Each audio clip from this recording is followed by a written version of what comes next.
Hey everyone, my name is Carlos Spivey, and today I'm going to be discussing the Week 2 assignment, um, implementing my designs and ideas. Uh, so first I wanted to show you guys my Google drawing because it's a little bit more detailed than my 3D design.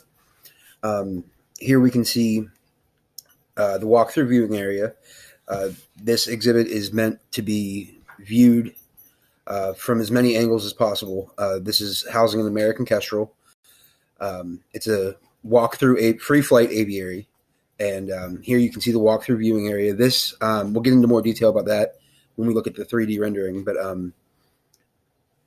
along the walkway here, you see the pledge station, and that's where guests and visitors can pledge their involvement in conservation surrounding North American birds, specifically the American Kestrel.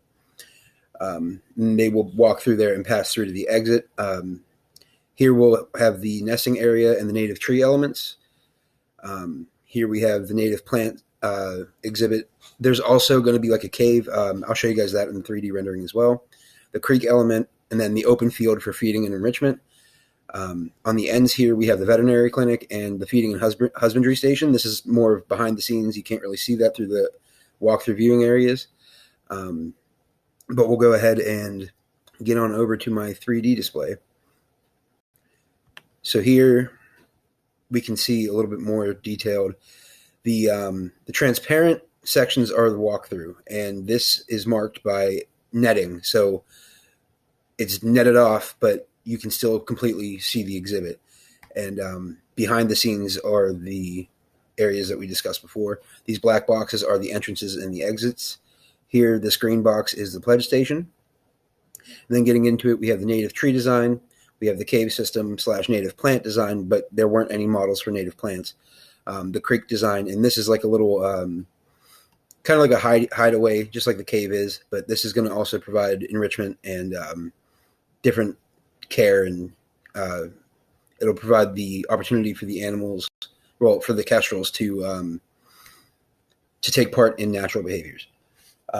So getting into it, the exhibit from the animal's perspective, it provides lots of area or lots of room for natural behaviors like nesting and hunting, which is why I included the creek element and the open field. That way we can see, or guests can see the birds actually hunting and involving themselves in behaviors that they would in the wild. The native plants in the caves also provide hideaways. So does the enrichment hut.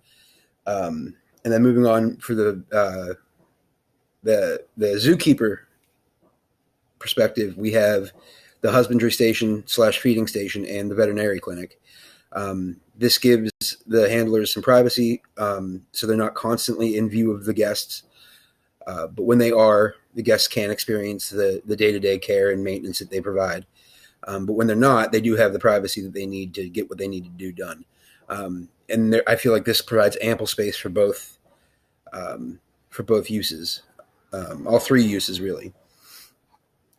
And then getting into the visitor's perspective, the idea is that I want them to be able to learn about the natural behaviors and the natural habitats that the kestrel comes from. That being the case, they'll also be able to witness some of the husbandry and care that goes into this because, like I said, this is a completely observable area all the way around, and it's only blocked off by netting that the birds can't get through because safety of the animals and of our guests is top priority.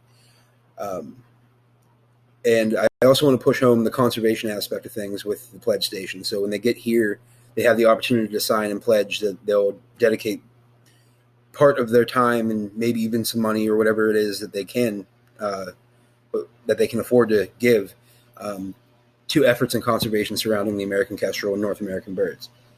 The idea is that guests spend about 15 to 20 minutes within this walkthrough. However, I mean, given that it's a free flight aviary and the birds can be doing whatever they want, they might spend up to a half an hour, 45 minutes just watching them interact and hunt, watching them nest. I was also thinking of providing some binoculars on the far ends of the field, so you can look into the trees and try to see if you can spot them up in their nests and in their hideaways. So I believe this would be like a natural and immersive exhibit. That's my overall goal for this. I want it to be as naturalistic as possible, and I wanted guests to be able to witness these animals in free flight hunting just as they would out in the field. Um, so yeah, and then within the husbandry station, this area or the enrichment station, I wanted to provide things like perches, um, even like bells and balls that the birds can play with, just like because I mean American kestrels are just like any other bird. They like to interact with things just like any other animal does. So I wanted to be able to provide that for them here. The creek allows them to also hunt if they feel necessary, and so does the open field. So the feeding station, we will do live feeds for the guests to witness and to see how the animal hunts and how it acts. Um, but yeah, so that's overall that's my exhibit, and that's what I plan on doing for my final project. Thanks.